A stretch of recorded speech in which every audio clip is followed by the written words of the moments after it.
உண்மை புலப்படும் பொழுது அதை மறைப்பதற்கு தீமை 1000 தீமைகள் சூழ்ந்திருக்கின்றன.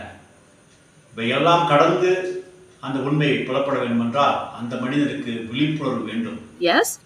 புத்தர் ஞானமடைந்தார். அதற்கு முன்பாக நடந்த இந்து சமயத்தில் உள்ள சமய சடங்குகளை வன்மையாக எதிர்த்தார். புத்தர் உயிரோடு இருக்கும் வரை இந்து மத குருமார்களால் புத்தரை எதிர்த்து வாதாட முடியாமல் தோற்று போனார்கள். புத்தர் இருக்கும் வரை அவரை நெருங்கக்கூட முடியவில்லை. ஆனால் புத்தரின் சீடர்கள், உண்மையான சீடர்களும் அதே சக்தியை பெற்றிருந்தார்கள், அதே உண்மையை உணர்ந்திருந்தார்கள். அவர்களையும் இந்து குருமார்கள் ஒன்று செய்ய முடியவில்லை.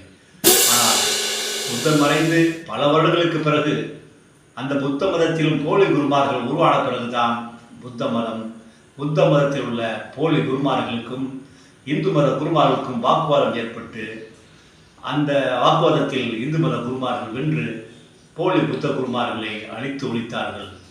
இந்தியாவில் விட்டே புத்த மதத்தை விரட்டி அடித்தது இந்து மதம்.